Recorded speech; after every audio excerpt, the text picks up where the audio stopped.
And what they're showing is meditation, it calms down the cerebral cortex and the monkey mind, the chatter that we all tend to get involved in. And so by calming that down or dampening it down, it's allowing the midbrain, where the memories are, and a lot of other feelings, allows that to percolate more to the top. And it allows the more creative mind to come more to the surface, which is the more intuitive mind, the imagination, the kind of the part of our mind that we exercised a lot when we were children, because we would often look out the window and fantasize and imagine doing things, crazy things like flying, right? Anything was possible. Yeah. And so over the time, we were taught to do less and less of that and focus on our work and get the math problem solved, and which is all good. I mean, we have to have the analytical mind, the mechanical mind to accomplish tasks and make judgment calls and so forth. But unfortunately, in a lot of the world today, people are kind of overly identified with that part of their mind. The alpha, the beta, the highly focused analytical, the military mind. And so the general idea is to calm the mind down and just be with your own feelings. Yes. How do you do that? Our potential, it's exponential. What's up, guys? We're here for another podcast.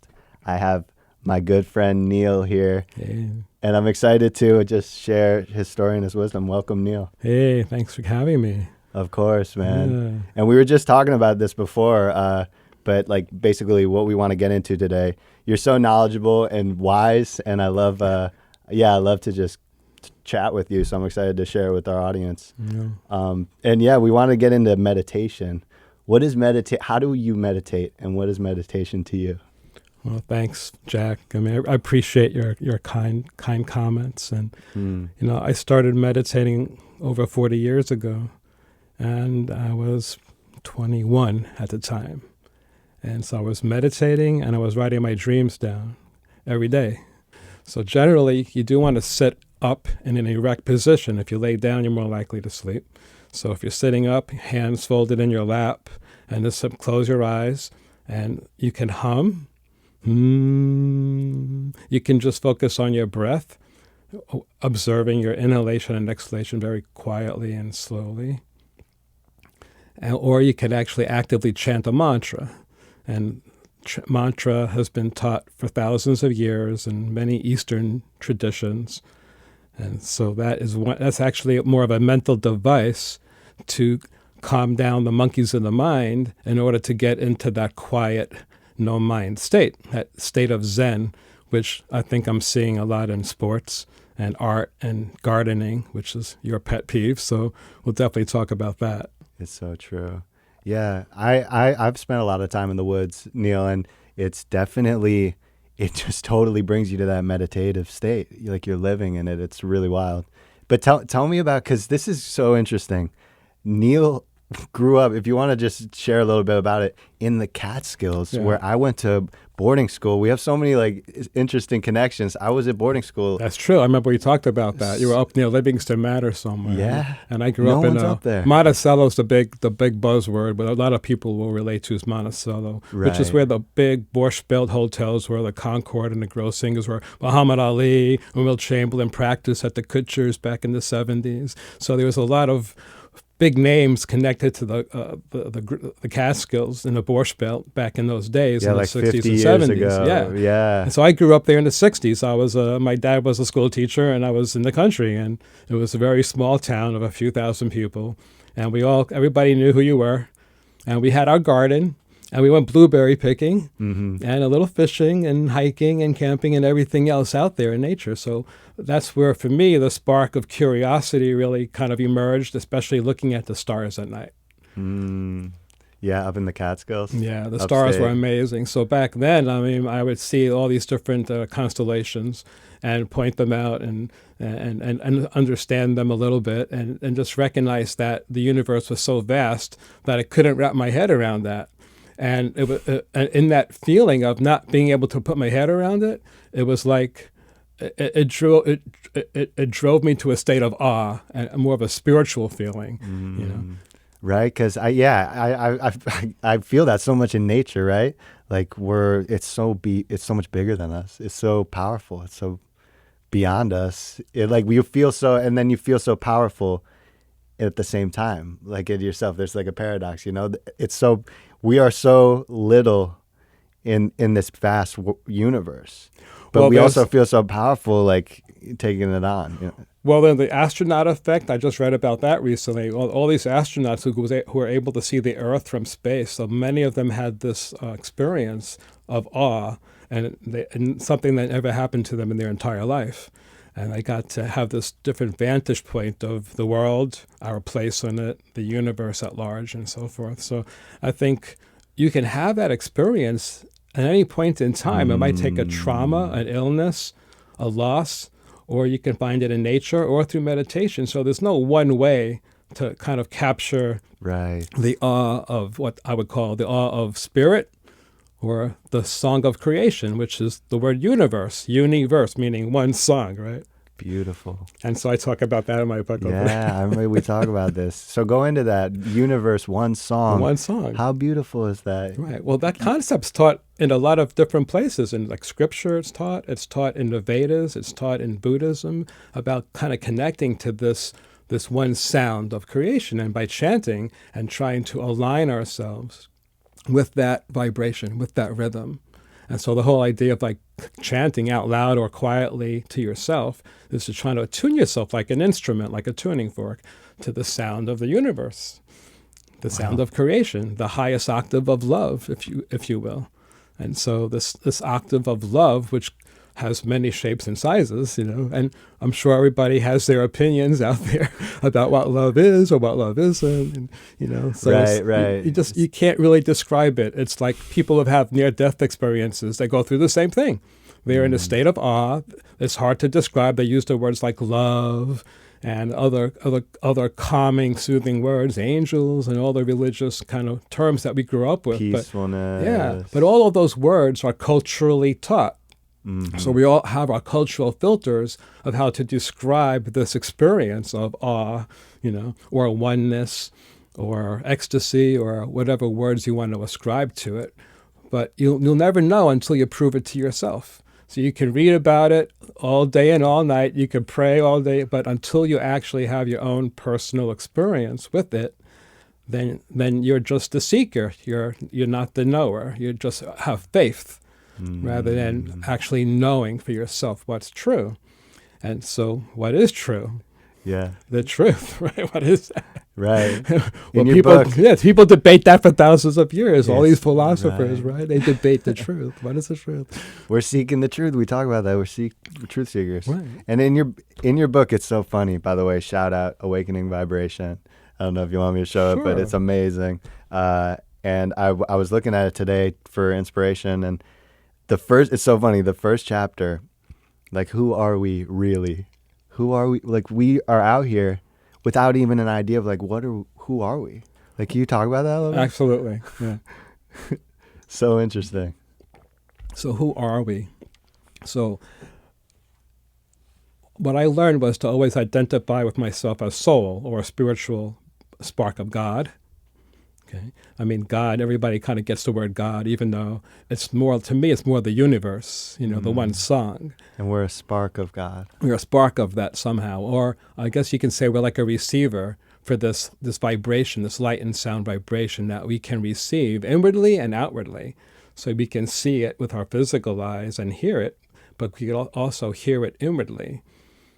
Wow. So chanting, actually, by calming down the mental chatter, it gets you more in touch with the childlike state of consciousness. Yes. Like, as they say, you must become like a child to enter this kingdom of heaven, like that idea. What's that mean? Well, because when you're a child at 5 or 6 or 7, before the cerebral cortex fully develops, you're really seeing through the eyes of the emotional part of the brain, the feeling brain. The intuition. Right, more of that. The more where the imagination is very creative, the creative side, the intuitive side, the instinctual side, the feeling, the memory. So that's the lens that you see the world. And all the mystics and philosophers are all saying the same thing, that we need to get back to that state. Wow. But how do we do it? meditation, Mm-hmm. breathing, even sports, when you get into a sport or gardening for that Totally. matter, anything where there's that Zen quality, martial arts, right? Whatever it is, cooking, anything that you love. So you got to find that thing that you're passionate You have about to love and it. get into it.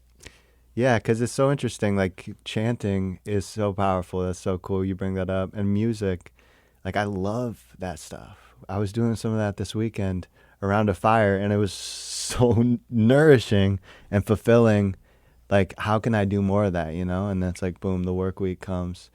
But it was like we were all. It was sound. It was the sound of the universe. We were just. It was amazing. When you get the mind out of the way, and the words come to you without trying. So it just flows. It's so just true. flowing.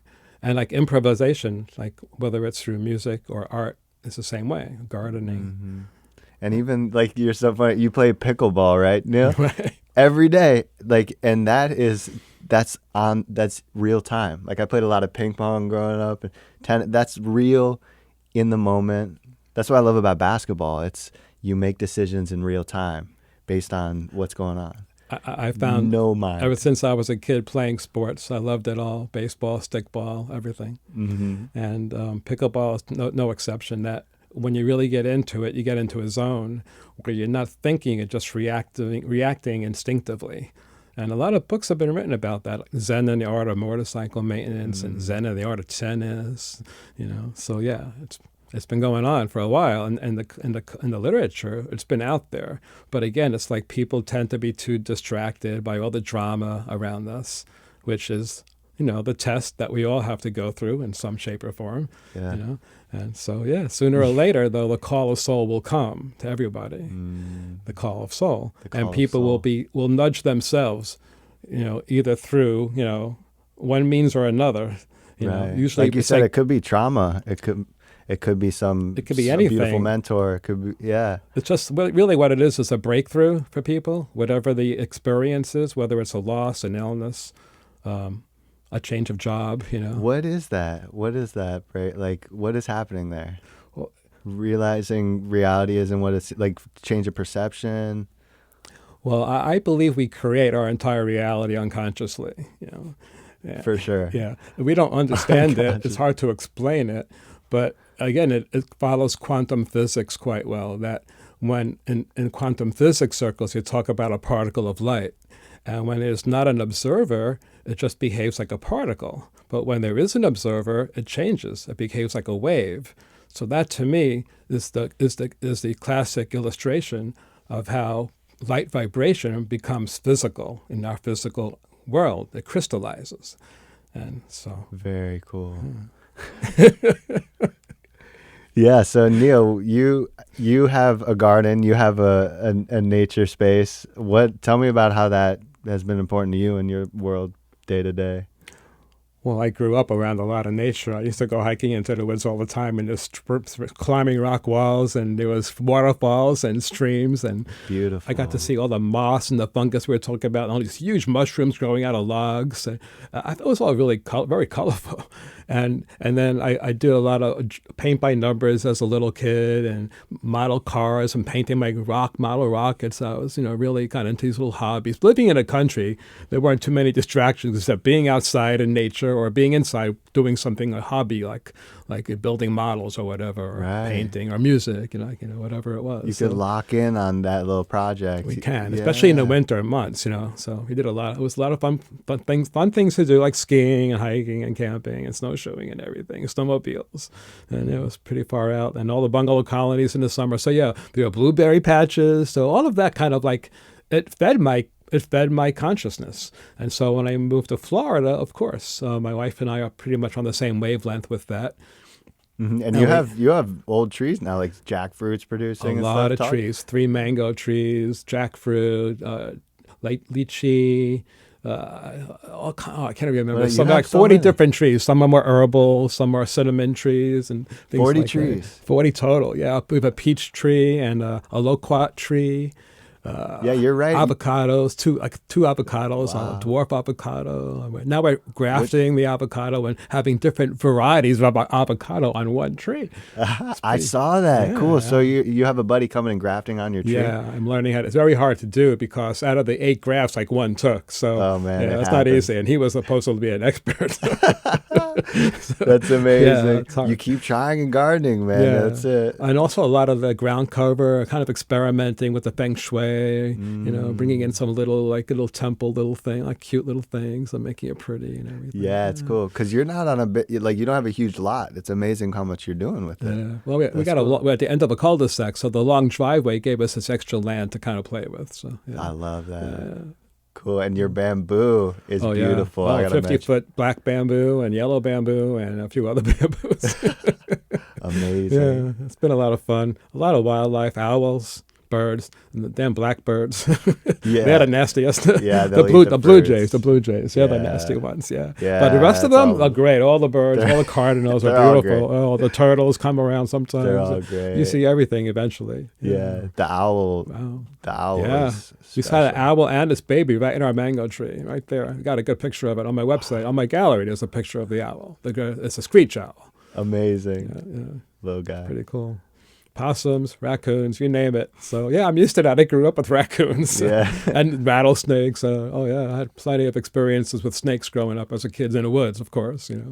But luckily nothing ever happened. You ran into rattlesnakes? I've when had you- snakes run right through my legs, right underneath me. Yeah, big one, water moccasin. Yeah. And I got pretty close to a rattle. Yeah, it's like man. oh, I've had stay away. experiences too. It'll humble you real Oh, quick. they're and they make their noise, so they let you know. Yeah, Yeah. That's right. yeah. The spiritual creatures. Yeah, yeah.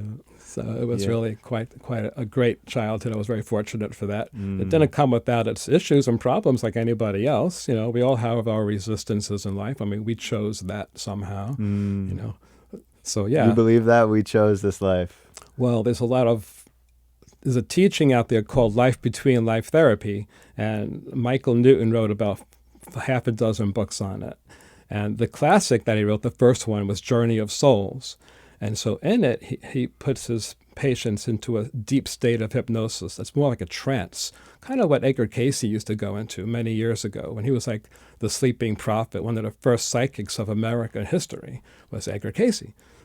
Not to deny the fact that the American Indians had all their shamans and wisdom as well, but as far as a more modern westernized version. He's one of the first converts back.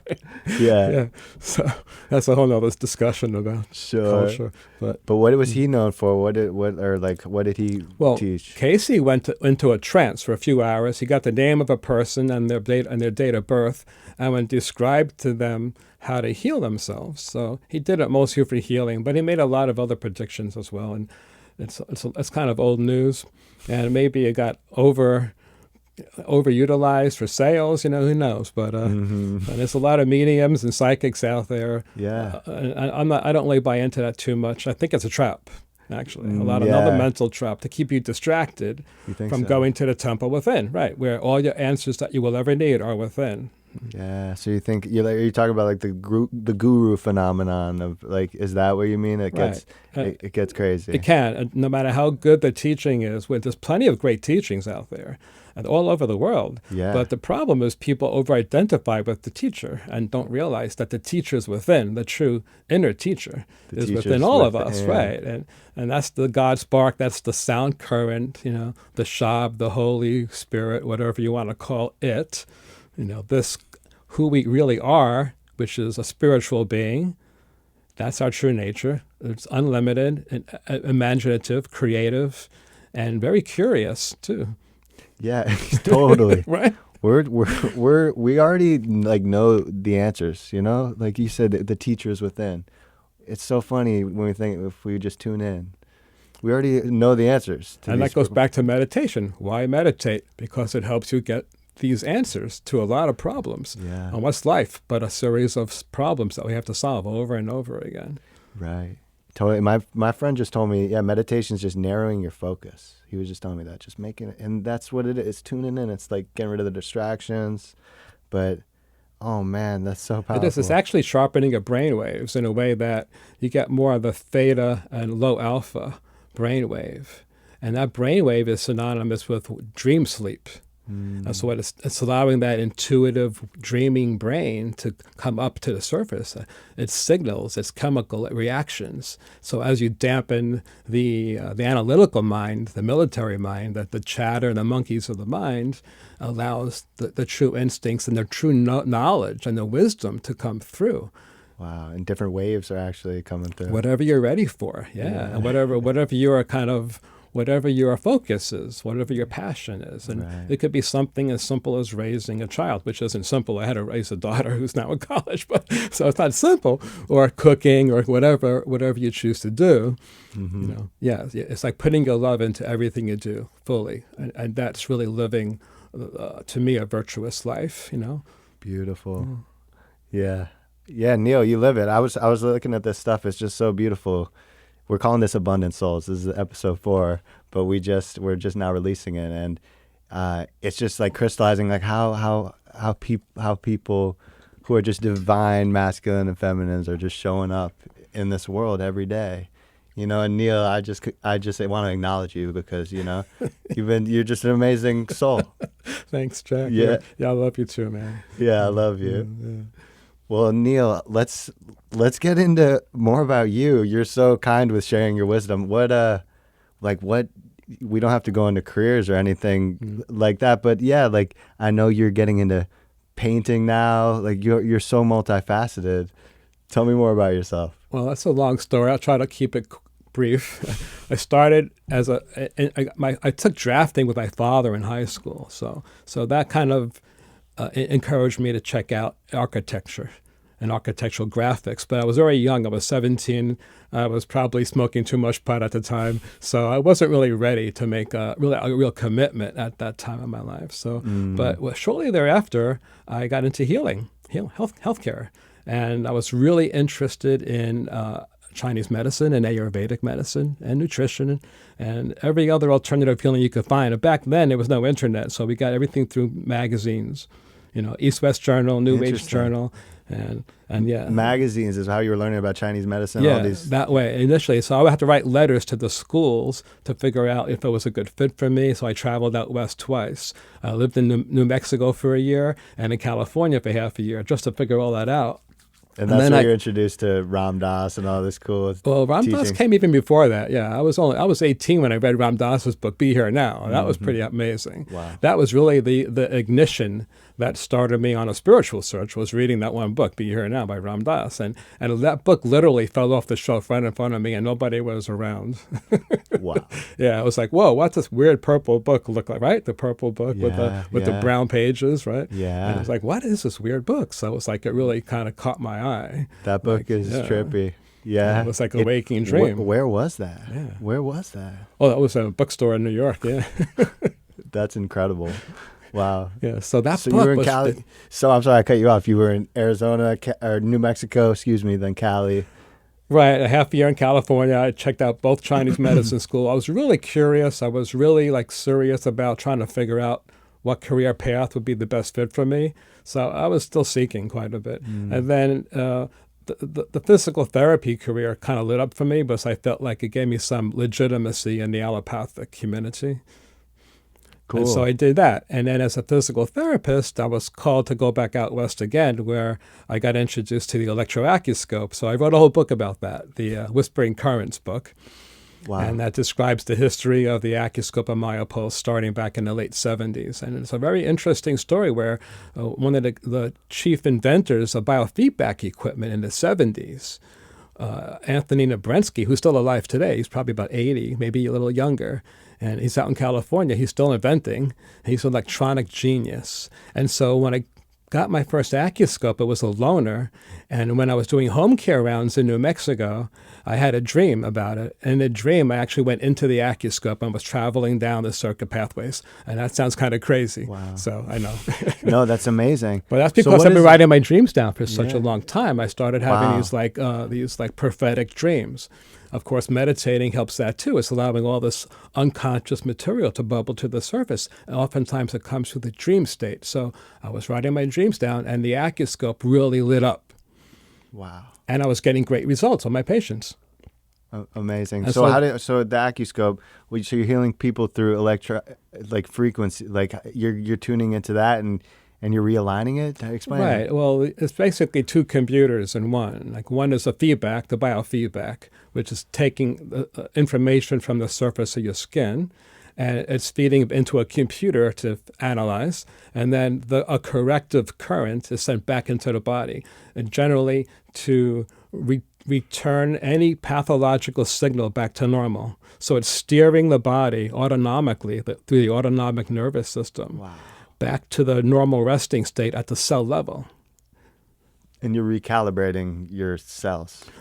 Well, the instrument's having a conversation with the body. It's like this dialogue going back within milliseconds, a microsecond. It's not fast, on and off, on and off, on and off, back and forth, biofeedback, and this output, input with technology, because it has a pre-programmed chip that understands the human cell tissue bioimpedance characteristics, but there's a unique chip just for equine industry, and there's another chip just for the facial industry. So each of these microchips are programmed very specifically, for a certain part of the body, or the nervous system for that matter. And then the practitioner has to go through a lot of training to learn how to direct it properly as well. So. Wow. Yeah. Maybe that's for another time. It is. That's amazing. Right. Another book. Yeah, it's amazing. No, I was at this seminar and there was someone talking about this very thing. It might have been that guy. He was super old, ancient guy who was like telling people, hey, this is how you heal like serious diseases. And it was like this really prominent seminar or whatever, like really 10,000 people there, and this guy was on stage talking about all this stuff. I don't know. There's a lot of that out there now. Yeah, using electrical technology, laser technology, ultrasound. That's all out there. Yeah. It's amazing. And it's like there's so much of it, and it's very hard to kind of sort through it and which one is the best, which one actually works. So you can end up spending a lot of money on something that may not work, and I've been through that. So totally, yeah. I see where you're going with it. But yeah, I don't want to get over people's heads with it too much. But yeah, I wanted to just bring it back to the universe, what you were talking about, and that sound of the universe. Can you talk a little bit more about that? I think we're all like a radio station, and we all have to tune in to our frequency to get the clear signal. And so we are like this receiver, each of us. And so there's been a big debate in science about whether consciousness is in the brain or outside the brain, kind of thing. Right. And so it's kind of a little bit of both, if you will. But the real receiver is soul, the immortal self, the eternal part of us that lives on. That's our true identity. Which is not consciousness. No, soul is pure consciousness. It's like it's beyond the mind, in fact. So that's why these mind traps are so insidious. I mean, we're surrounded by them all the time. It's designed to distract you from being still and really feeling and experiencing yourself as soul. Yeah. So talk about that. So self-awareness is what you're talking about. Absolutely. What is that? Like what? How does one become self-aware and enlightened, if you will? Well, there are exercises. Of course, the word exercise is like here. A lot of people going with the Grinch exercises, but it's really like training. It's like training your mind, kind of like a martial arts. But it's really very simple. It's just being very quiet and sitting down on a couch, or you're laying down if you need to, and closing your eyes and simply chanting the word you, like you, or humming, or if you prefer om, whatever you like. But I prefer the word H-U-U, like that, you. Yeah. And you can do it very quietly so nobody else can hear you. Or if you're by yourself, you could do it loud if you want to, And it's just kind of, it's like a little trick of the mind, like a hacking the mental part of us that's always like chewing on problems and fixing things. It's like, all right, time for a retreat, time to take a break. Yeah.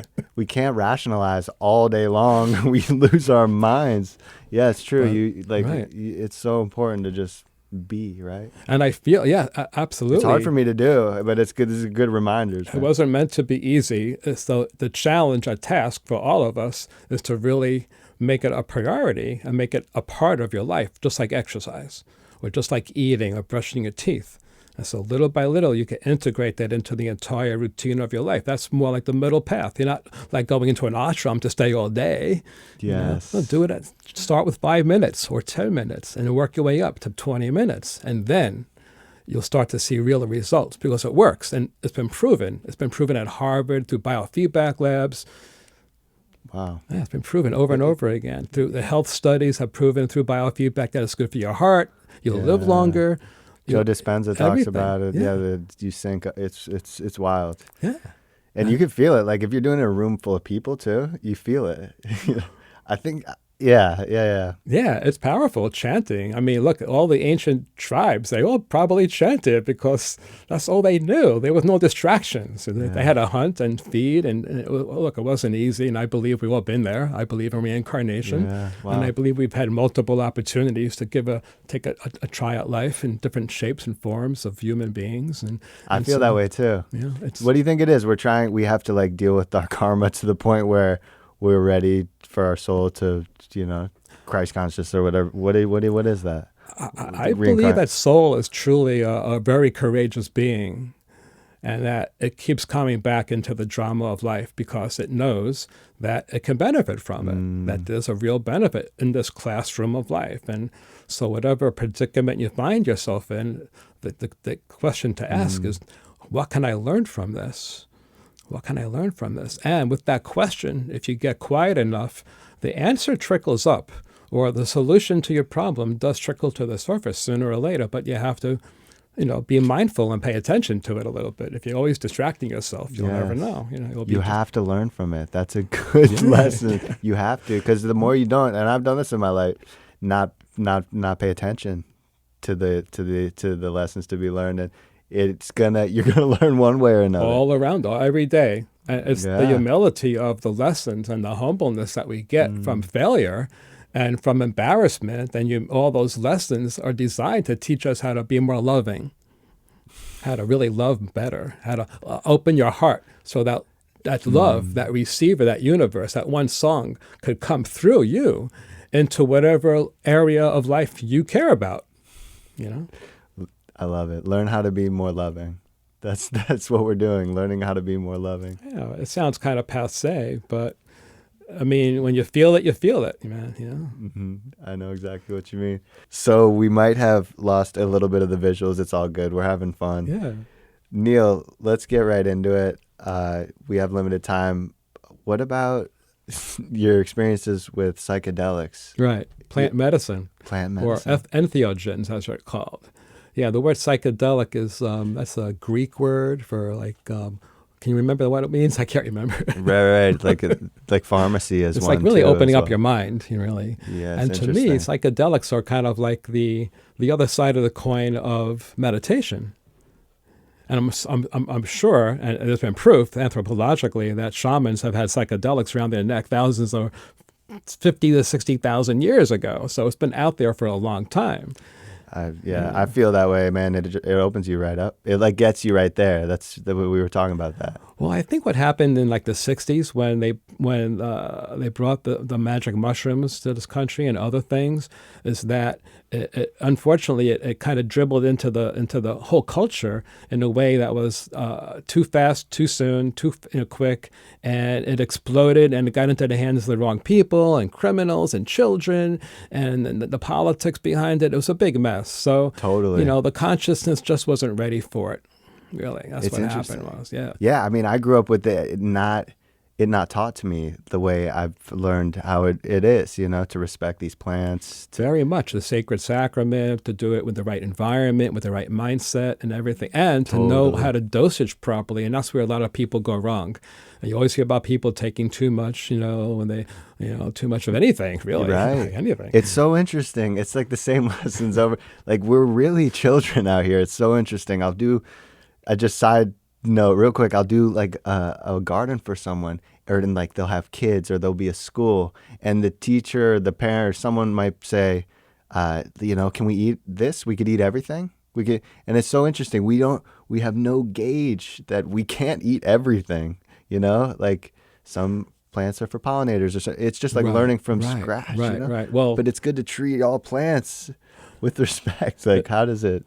Right, and in Chinese medicine, they used to observe nature to see what the animals would eat. That's how they figured it out. They figured out, what was, Wow. or they would taste little, very small amounts of it just to make sure it Exactly. wasn't too bitter. They had to figure it out, But ultimately, they were led to the medicinal plants sooner or later for healing, and a lot of it was for physical healing. They weren't thinking about anything else at the time. They had to survive back in the day, thousands of years ago. So, but some of these traditions, like the ayahuasca tradition and the Amazon, and other traditions around the world have survived a long time.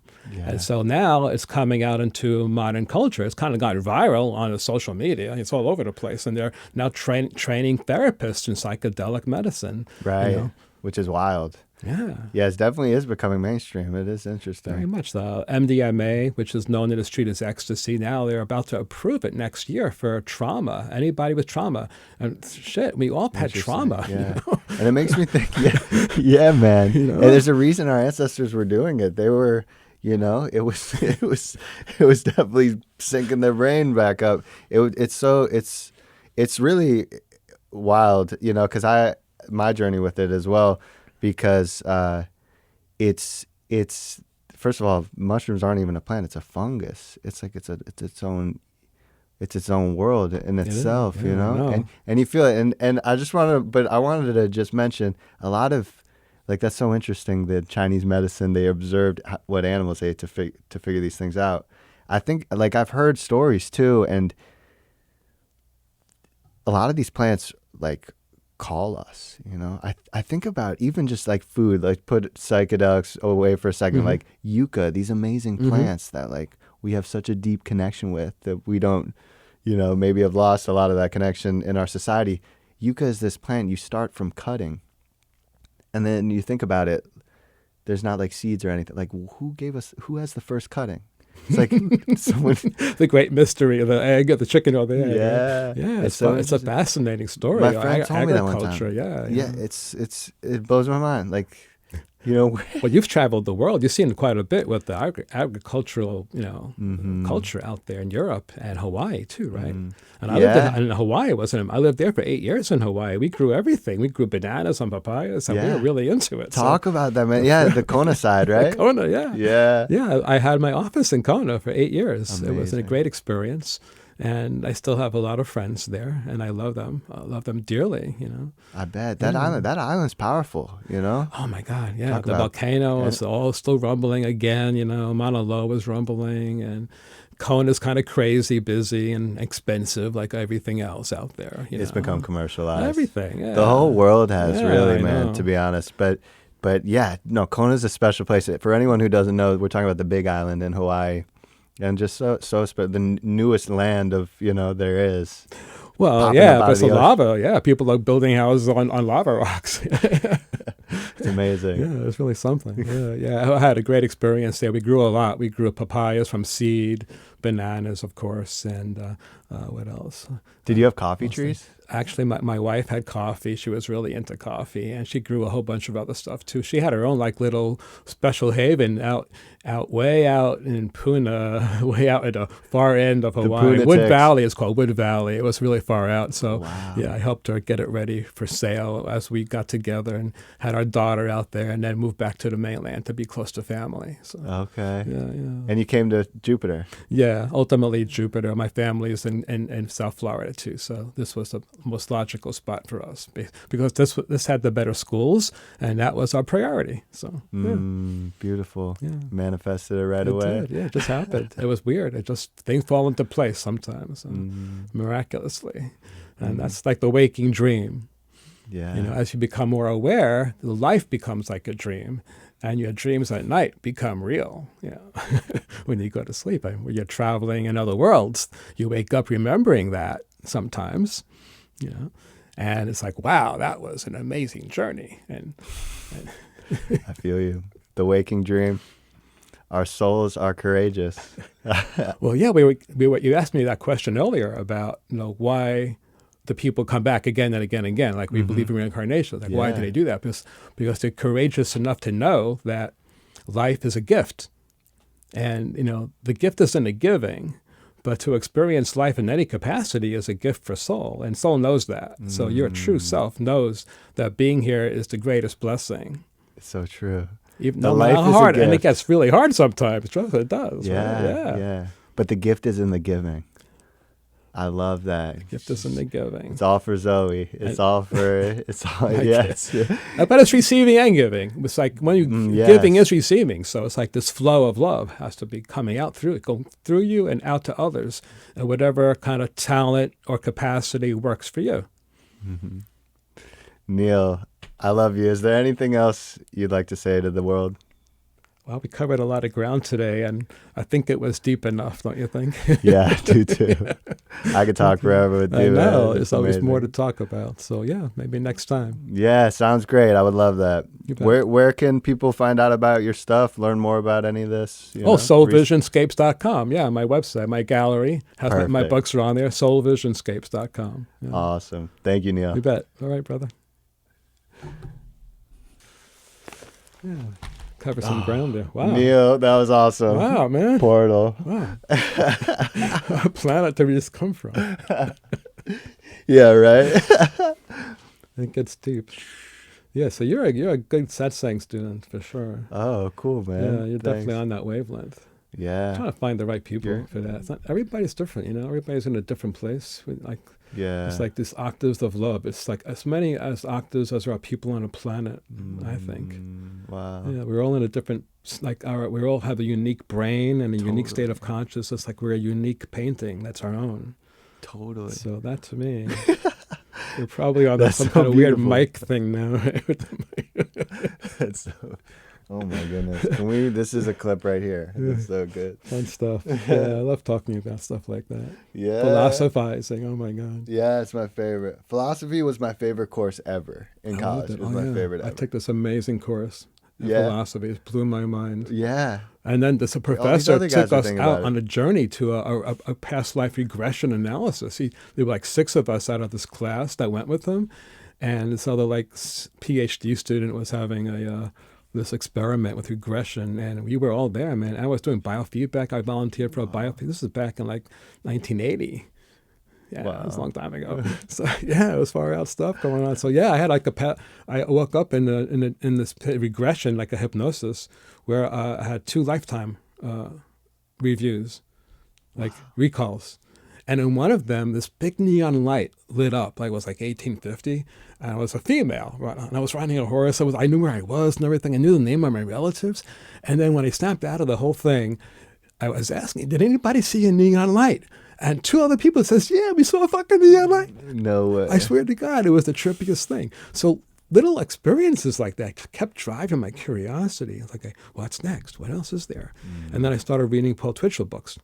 He was like the guy who brought Ekankar, which is like a word he kind of made up from 2 old words, ek, which means spirit, or one. So we're all one, right? We're all of this one spirit, this one voice. Ek means one. And Ankar is like worker, so a worker with the one, so meaning a co-worker with God. So we're all co-creators. Yeah. Like we are creating our own reality all the time. We just don't understand how we're doing it. And so it's all unconscious, like observing a light particle. And so by simply observing our universe out here, we're actually co-creating everything that we experience from moment to moment. And we only attract things we need to teach us lessons, or we're attracting it just like a magnet, because it's fitting a slot in our consciousness that needs to be, tuned up better or something like that, right? So, or even a piece of imagine a crystal that needs some polishing, and we all have little inclusions in our own crystal-like consciousness. So we'll attract a certain life experience that's going to put a more polish on that inclusion, that little cloudy spot, so the light could come through a little better. And so that's what life lessons give us. So we become better and better as a result of each lifetime. But eventually, there's a point where you're ready to say, okay, I've had it. I'm ready to graduate. Interesting. It's kind of What's an that attitude feel that like? you find that in Eastern philosophy. They want to get off this wheel. They call it the wheel of Bhagavan, or the wheel of life and death. Like, Right. how do you get off Break the the wheel? How do wheel. you get samadhi? How do you achieve nirvana? How do you achieve this oneness? Right? But it's more than that. It's not really trying to be one. To me, it's more like, how do I understand how I create my reality every day, and then walk that razor's edge kind of like Kung Fu does, a rice paper kind of thing, right? Like, how do you really walk that life path gracefully without having a lot of trauma coming into your life and drama and weird stuff? Like, how do you live life gracefully? Like, you know, and so you have to learn to breathe and meditate and practice the virtues like love and gratitude. Totally. Just feel those things. Yeah. I love that. I want to start visualizing more, like cleaning the crystal, like a crystal, and just visualizing it, like clearing up. Absolutely. You know? I used to do visualizations where I that. bring my problems, I imagine it into a big snowball, and I imagine in my mind's eye I was going to a river and just like looking into the river and dropping it and watching that snowball melt as a river. Far away. And surrender, like really surrendering my grief and my anger or my whatever issues were on my mind, and surrender it and give it up, give it to spirit, and declare myself a vehicle for spirit, to let spirit come through me and bring whatever I need for my best spiritual benefit, which doesn't mean it's going to always be easy necessarily. So you attract an experience to teach you something to grow spiritually. Amazing. So if you can look at life that way, you will benefit much more than always looking at things like, why is this happening right. to me? Me. Instead be a right. It's very ego-driven. Right. The ego drive is to say, why is it me, right? They're over-identifying with themselves, like the outer personality out here, the you that lives out in this, the outer persona of your inner identity, right? Like in Greek plays, that you had to use a mask to express certain emotions because they didn't really know how to do it yet. They didn't know how to express some things, so they used a mask. That became like an archetype for how you're in Jungian psychology about your outer persona and then all the stuff that's in the shadows, right? The shadows and the unconscious. And how do you integrate that, like Dr. Jekyll and Mr. Hyde? How do you get Mr. Hyde out of the closet? Right. The part of us that's unfulfilled about something. Right. And it's really a deep need to like belong and be part of something bigger. Interesting. Of something deeper, like divine love. You know, it's really, to me, it's all driven by divine love. Interesting. And so we'll do whatever it takes. You know, we'll fight to the death for that. Right. I mean, I hear, yeah. That's people so amazing. do. Like people do every day. They really believe in whatever their religion is. They'll fight to the death. They take it seriously. And you know, and to me, there's a religion for everybody. That's okay. You know, there's no judgment, right? Yeah, exactly. Yeah. Wow, that's powerful. The Jekyll and Hyde metaphor, that's really interesting. Yeah, bring out all these inner passions and all your old ancient skills, maybe even past lives, if you can tap that deeply into your consciousness. And how? Meditation. Or psychedelics. So with psychedelics, you better be careful, man. Yeah. If you take too much, you're going to be sorry, right? We just put that clip. Yeah. Cool. Yeah. Neil, thanks, man. Give me a hug. Yeah. That was awesome.